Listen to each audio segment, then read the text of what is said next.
मुगल सल्तनत जो कि एक बहादुर मुस्लिम सल्तनत थी और इस सल्तनत ने कई सालों तक हिंदुस्तान पर हुकूमत भी की। तो दोस्तों, आज की इस वीडियो में हम बात करेंगे कि मुगल सल्तनत की शुरुआत कैसे हुई और इसकी शुरुआत करने वाला बादशाह यानी बाबर की पूरी जिंदगी पर भी नजर डालेंगे।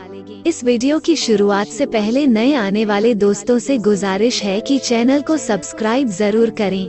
मुगल सल्तनत की शुरुआत बाबर ने 1526 में की थी। बाबर का पूरा नाम ज़ाहिरुद्दीन मोहम्मद बाबर था।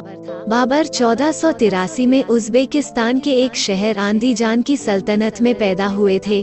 बाबर की वालिदा मंगोल सल्तनत के बादशाह चंगेज खान की नस्ल से ताल्लुक रखती थी और बाबर के वालिद तैमूर खानदान की नस्ल से ताल्लुक रखते थे। मैं आपको बता दूं, तैमूर अपने वक्त का बहुत बड़ा बादशाह हुआ करता था।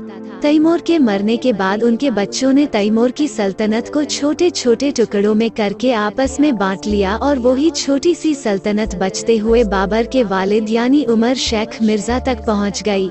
उमर शेख मिर्जा की मौत के बाद वो सल्तनत बाबर के हाथों में आ गई। उस वक्त बाबर की उम्र सिर्फ 13 साल थी।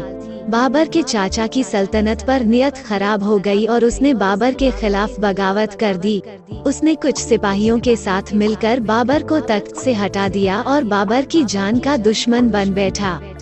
बाबर वक्त रहते अपने चाचा से अपनी जान बचाकर जंगलों में भाग गया और वहां पर उसने अपनी जिंदगी के 7 साल गुजार दिए। बाबर ने उन 7 सालों की जिंदगी में जंगलों में रहते हुए बहुत कुछ सीख लिया।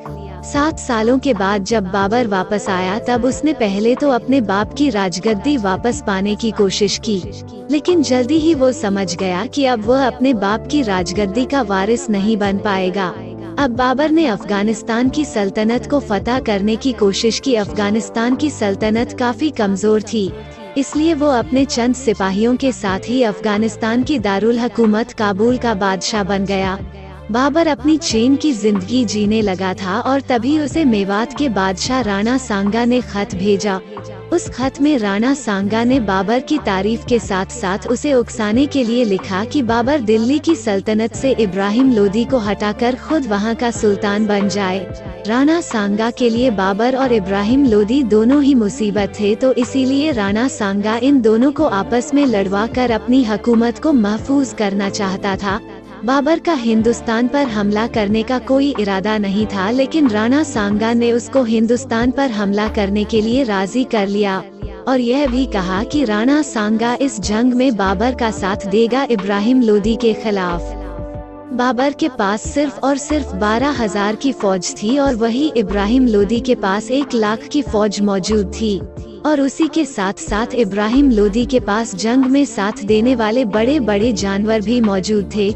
बाबर की फौज इब्राहिम लोदी की फौज से काफी कम थी और बाबर के पास जानवर भी नहीं थे, लेकिन बाबर को पता था कि यह जंग बाबर ही जीतेगा, क्योंकि बाबर के पास एक ऐसा हथियार था जिसका इस्तेमाल आज तक पूरे हिंदुस्तान में किसी ने नहीं किया था और वो हथियार थे बाबर की बड़ी बड़ी तोपें। इब्राहिम लोदी को जरा भी अंदाजा न था कि बाबर के पास ऐसा भयानक हथियार भी मौजूद है। जब पानीपत के मैदान में जंग शुरू हुई तो इब्राहिम लोदी ने अपनी फौज को हुक्म दे दिया कि बाबर की फौज को तबाह कर दे। वहीं दूसरी तरफ बाबर ने अपनी तोप चलाने वालों को हुक्म दे दिया। जैसे ही तोपें चलना शुरू हुई तो उसकी आवाज सुनकर इब्राहिम लोदी के सभी जानवर लोदी की फौज को ही कुचलते हुए उल्टे पांव भागने लगे, जिसकी वजह से इब्राहिम लोदी की फौज में अफरा तफरी मच गई और सही मौका पाकर बाबर की फौज ने भी हमला करना शुरू कर दिया। इब्राहिम लोदी को जरा भी अंदाजा न था कि यह जंग अपनी बाजी इस तरह पलट देगी। बाबर की फौज ने इब्राहिम लोदी की फौज को हरा दिया और बाबर ने उसी जंग में इब्राहिम लोदी को भी मार डाला। इब्राहिम लोदी को हराने के बाद बाबर पूरी तरह दिल्ली में दाखिल हुआ और दिल्ली में मुगल सल्तनत की बुनियाद रखी।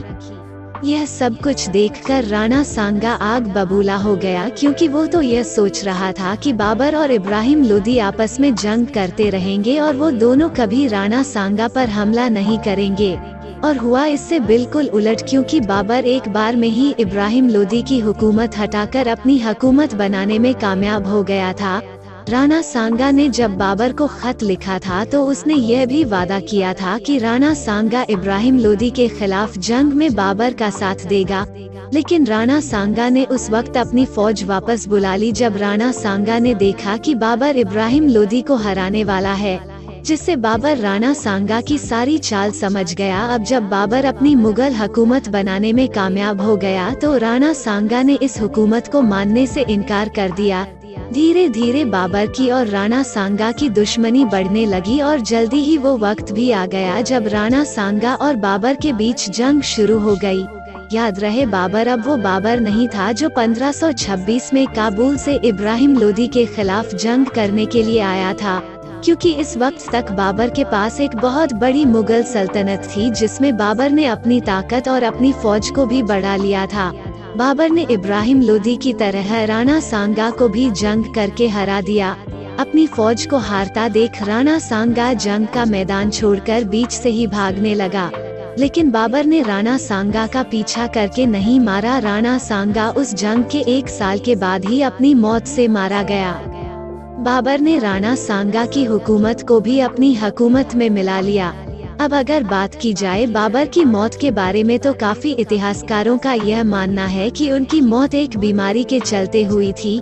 ये बीमारी वैसे तो हुमायूं को हुई थी जो कि बाबर का बेटा था, लेकिन बाबर हमेशा यही दुआ करता था कि हुमायूं ठीक हो जाए और उसकी जगह बाबर बीमार हो जाए, और एक दिन ऐसा ही हुआ। हुमायूं तो उस बीमारी से ठीक हो गया और उसी दिन बाबर बीमार हो गया, जिसके चलते बाबर की मौत हो गई। बाबर ने मरने से पहले अपने बच्चों को नसीहत की थी कि उसको मरने के बाद उसकी पहली हुकूमत काबुल में ही दफनाया जाए, इसीलिए आज बाबर की कब्र काबुल में मौजूद है। तो दोस्तों, यह थी ज़ाहिरुद्दीन मोहम्मद बाबर की कहानी। अब आपको अगर वीडियो अच्छी लगी हो तो मेहरबानी करके वीडियो को लाइक और चैनल को सब्सक्राइब जरूर करें और कमेंट करके जरूर बताएं कि अगली वीडियो किस टॉपिक पर लाई जाए।